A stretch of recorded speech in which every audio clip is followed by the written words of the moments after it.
Alamat ng luha.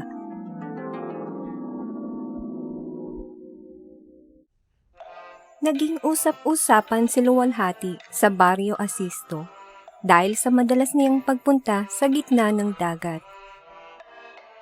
Tuwing 4:00 kasi ng hapon ay naglalayag ito, tangay ang lampara at munting kwaderno. Sa gitna ng dagat kasi, nakakapag-isip ng malaya si Luwalhati. Hindi lamang ito lubos na maunawaan ng mga tao sa Baryo Asisto. Noong panahon ni Luwalhati ay hindi karaniwan ng lungkot o pighati. Halos araw-araw ay ipinagdiriwang ng mga tao ang biyaya ng masaganang pangingisda at ani. Sa pamumuno ni Apo Silverio, naging matiwasay at masaya ang pamumuhay ng mga taga-Baryo Asisto. Ang tanging emosyon na nananalaytay sa puso ng tao ay tuwa at ligaya, wala nang iba. May 5 buwan na din ang nakalipas nang mamaalam ang kasintahan ni Luwalhati na si Ibaro. Ang kanyang pagkamatay ay kinagulat ng nakararami dahil ito ay nagpakalunod sa hindi malamang dahilan. Pumunta na lamang ito papalayo sa baybaying dagat hanggang sa hindi na siya matanaw. Naganap ito sa kasagsagan ng pagtulog ni Luwalhati.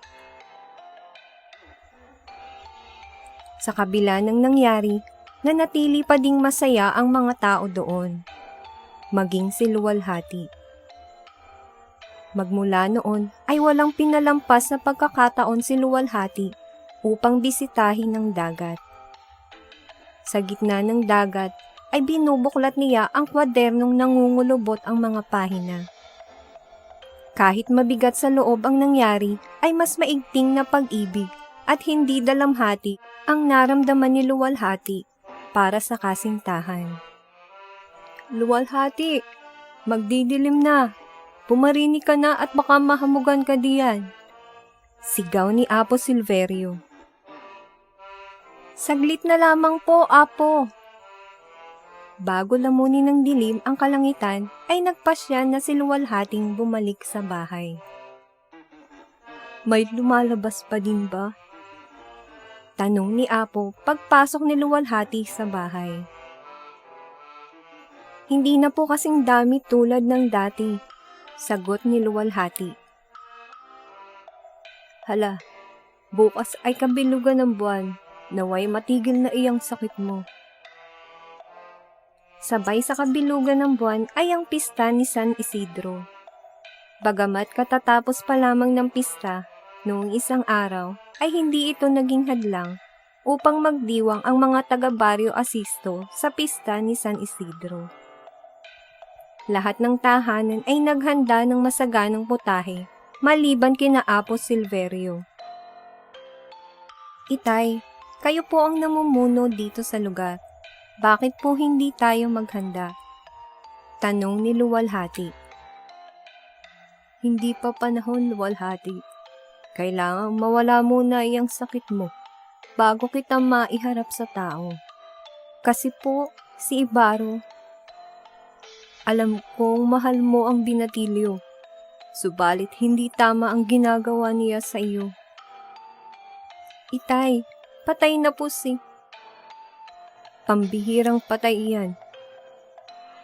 Pero itay, nagmamahalan po kami. Hindi iyan maaari sa pamamahay ko. Papaalisin ko yung patay mong nobyo sa katawan mo. Nagsimula nang dumaloy ang tubig mula sa mata ni Luwalhati, pababa sa pisngi hanggang sa pumatak ito sa sahig. Hindi alam ng mag-ama na nakasilip pala mula sa bintanang anahaw ang tsismosang si Ferry. Mga kabaryo, ang anak ni Apo may sakit. Pagmasdan ninyo, dali! Hindi naglaon ay dinumugnan ng halos buong baryo ang bahay ni Apo. Hindi nagawang pigilin ng matandang katawan ni Apo ang pagsalakay ng mahigit 50 katao. Pinalibutan ng mga tao si luwalhati at pinagmasdang mabuti. Ano iyong nasa mata mo, Ineng? Usisa ni Aling Sese. Pinaparusahan na tayo ng mga Diyos. Kasalanan ito ng baliw mong nobyo, luwalhati. Sigaw ng matanda mula sa likuran. Hindi dapat siya nagpakamatay. Hindi na siya nahiya sa mga Diyos natin. Walang utang na loob iyang si Ibaro. Wala. Panat ni Mang Apit. Ngayon ay lalong dumami ang tubig na dumadaloy mula sa mata ni luwalhati. Napaatras sa mga tao sa paligid niya, maging ang amang si Apo. Pilit tinatakpan ni luwalhati ang kanyang tenga upang hindi marinig ni Ibaro ang mga sinasabi ng mga tao. Huwag kang makinig, Ibaro. Hindi totoo ang mga sinasabi nila. Bulong ng kawawang dalaga sa sarili. Anong ibinubulong mo sa iyong sarili, bata? Nasisiraan ka na yata ng bait. Ani ni Aling Sese. Apo, anong nangyayari sa anak mo? Magsipagtigil kayong lahat. Mahal ko si Ibaro. Si Ibaro at ako ay iisa.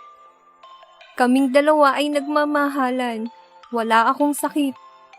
Depensa ng dalagang si luwalhati na ngayon hindi na mapigilan ang pagdaloy ng tubig mula sa mata. Unti-unti nang nanghina ang dalaga hanggang sa ito ay malagutan ng hininga sa harap ng madla. Nilapitan ni Apo ang bangkay ng anak at niyakap ito ng mahigpit. Ito marahil ang kabayaran ng pag-ibig ng aking anak sa isang patay. Tubig mula sa dagat ang dumadaloy sa mata ng aking si luwalhati. Si Ibaro at ang aking anak ay naging isa noong araw na siya'y magpaalam. Wagas ang kanilang pagmamahalan. Hindi ito sumpa, ito ay himala. Binuhat ni Apo ang bangkay ng anak at dinala ito papunta sa dagat. Pinagmasdan ng mga tao ang pagdaloy din ng tubig mula sa mga mata ni Apo. Luwalhati! Luwalhati! Sigaw ng ama habang palalim ng palalim ang tubig sa dagat. Mas tumindi ang pag-alon ng dagat pagsapit ng 4:00 ng hapon. Subalit hindi ito naging balakid kay Apo Silverio sa paghatid sa kanyang anak sa huli nitong hantungan. Pagsapit ng 6:00 ng gabi, ay bumalik na sa dati ang pag-alon ng dagat. Hanggang sa kasalukuyan, ay dala ng sanlibutan ang himala ng pag-iibigang Ibaro at luwalhati. At yan ang kwento ng Ang Alamat ng Luha.